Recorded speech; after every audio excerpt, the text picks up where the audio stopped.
I often find myself in a situation where I'm not happy with myself. I compare my abilities, achievements, and even my appearance with that of others. Also, I think since I'm a humanities student, people around me constantly compare me with my other friends who have taken up medicine or engineering.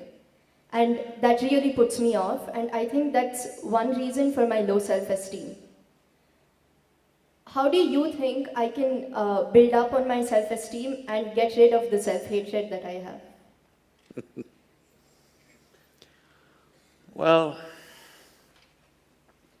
this self-esteem, this self-confidence, all these things unfortunately have been sold a lot on the planet. Why do you need esteem? Why do you need esteem? Esteem is because you want to be little one-up on somebody else all the time. Unfortunately, our education systems were made like this, right from kindergarten.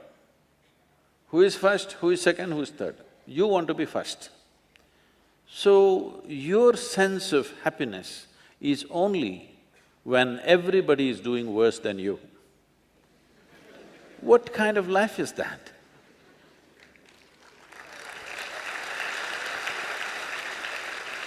Why are we structuring our lives like this, that if everybody is doing badly, I will feel great? I think it's sickness. Hello? You think it's joy or sickness, please tell me. If all of you are doing badly, I feel great because I am number one now. No, this should go. From an early age, unfortunately, this is being imposed upon a child's mind that you have to be on top of everybody else. This is like, I want you to just imagine if this happened to other creatures. Let's say it happened to the plants and trees and animals. If an ant wants to become like an elephant, that is going to be a terrible ant-elephant, isn't it? Suppose a mango tree wants to become like a coconut tree. It will be a horrible mango tree because with one branch like this, no mangoes will come out of this. A mango tree is like this, a coconut tree is like that. That's how it should be. This has happened because in so many ways, people have put these things into your mind, what is good, what is bad, what is high, what is low, what is up, what is down.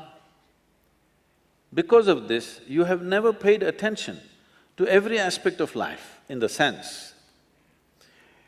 Maybe humanities people and lawyers and what are you? Huh? Oh, the accounting people. You never paid attention to these things. I spend a lot of time paying attention to all kinds of creatures, ants and grasshoppers and worms and everything. If you observe, let's say an ant, or let's pick up something little more than an ant, like a grasshopper, it's easier to see him. If you look at him carefully, whoever created this grasshopper has paid as much attention to a grasshopper as they have paid to this one. Please pay attention and see. When the source of creation has given equal attention to ant and you, who the hell are you to think an ant is a lowly creature and you are some superhuman being?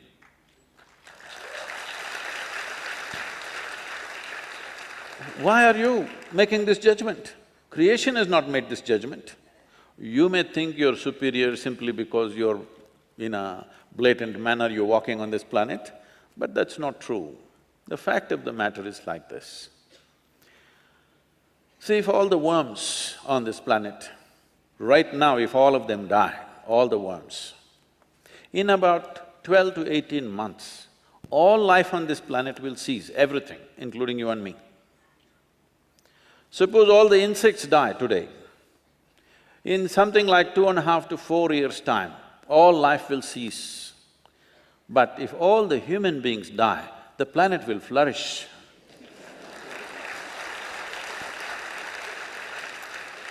Yes, we make good manure. If human beings go away, right through this building trees will grow, isn't it? Yes or no? Everything will flourish. So, Who the hell is telling you that you are the most significant life? This idea that the cosmos is human-centric is a stupid idea. In this cosmos, even this solar system is a tiny speck. Tomorrow morning, if the entire solar system evaporates, nobody will notice it. That's how small it is. In that tiny speck, planet Earth is a microspeck. In that microspeck, Bengaluru is a super microspeck. In that, you are a very big person with great self-esteem.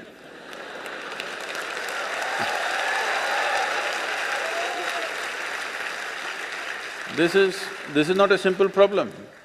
People suffer this for their whole life without handling it. Essentially, it is just this. You have gotten yourself into a place where most human beings are in this place, you get yourself into a place where you cannot handle your own thought process and your emotion. That's all. You meet 50, 60-year-old people, they've still not figured how to handle their thought and emotion. These are basic faculties. When the hell are you going to learn how to use your thought and emotion? Suppose you're 20 years of age and you still don't know how to use your fingers, people will say you're handicapped, isn't it? You are whatever age you are and you still don't know how to use your thought and emotion, are you handicapped too? Hello? Are you or are you not? Yes. You are, you're crippling yourself. Why has this happened? Is simply because you have made unnatural divisions in the existence, which don't exist anywhere else except in human mind. Yes? Nowhere else does it exist except in human mind. Because you're a little girl, can I call you a little girl? Okay. Yes, you can. No, I'm telling you the boys, she's not a little girl for me, she's a little girl. So, when my daughter was growing up, she grew up with me traveling all over the place. When she was 3.5 months of age, she's traveling with me alone. I'm driving all over India with her in the strapped to the seat of the car. So, she grew up like this, and every day we're in some different family. People are wonderful, but there is a problem with the adults. The moment they see a child, they want to teach the child something that's not worked in their life.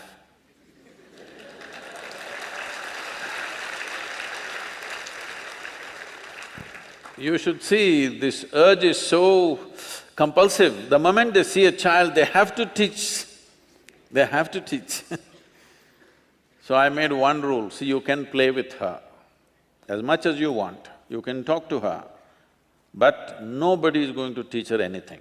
They said, Sadhguru, these girls but Sadhguru, she won't learn anything, ABC at least 1, 2, 3. I said, no 1, 2, 3. Then they said, she won't know how to count even her fingers. I don't care. If she doesn't know how to count her fingers, as long as she knows how to use her fingers, I don't care.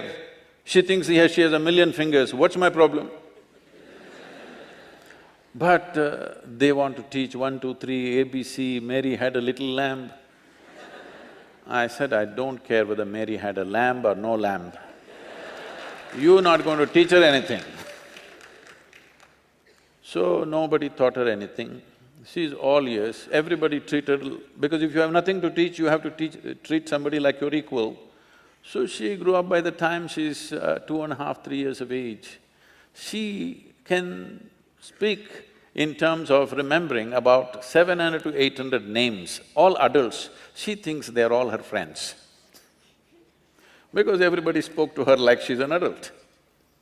And I would not have sent her to school, but my schedule went totally crazy and I had to put her in some school. So when she was 12, 13 years of age, one day she came back home and something that happened at school disturbed her. So she came to me and said, you're teaching everybody so many things, you're not telling me anything. I said, see, I don't do it unsolicited. Now that you've come, just sit down. This is all you have to know. Never look up to anybody. She looked at me like this, what about you, kind of thing. I said, especially me, because the moment you look up to me, you will miss it completely. If you look at me just the way I am, there is a lot of value to it. If you look up to me, what will you do?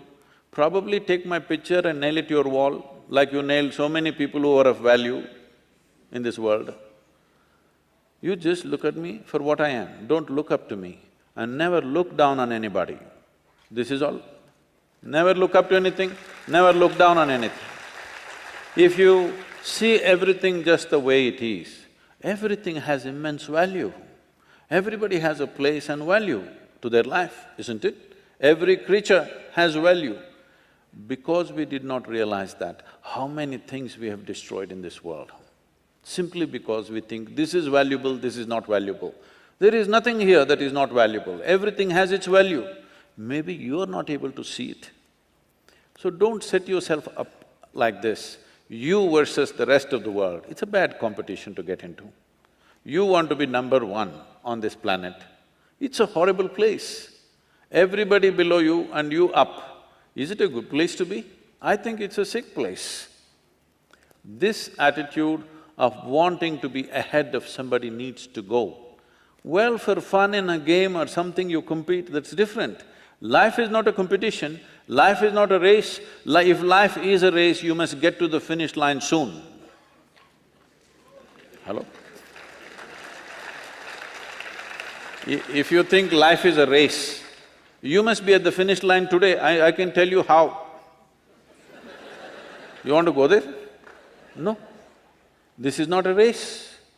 This is a tremendous privilege that we have come as human beings. This means our ability to experience life is of a much larger proportion than any other creature on this planet. That is the significance of who we are, yes? We can experience life in many more vivid ways than how an ant can experience, how a grasshopper can experience, how somebody else can experience. This is our privilege. Instead of experiencing life, we are trying to win the race. If you win the race, you should be in the crematorium today. Hello? You don't need any self-esteem. In this culture, if you don't know this, there may be people with names like this, there will be one Ramadas, one Krishna Das, one whatever. What this means is people are consciously taking the name of being a slave, because a joyful, willing slave is a tremendous human being. Only somebody who's been enslaved by somebody is a different matter. But willingly, I'm willing to do whatever is needed in this world, is a wonderful slave, isn't it? I'm one.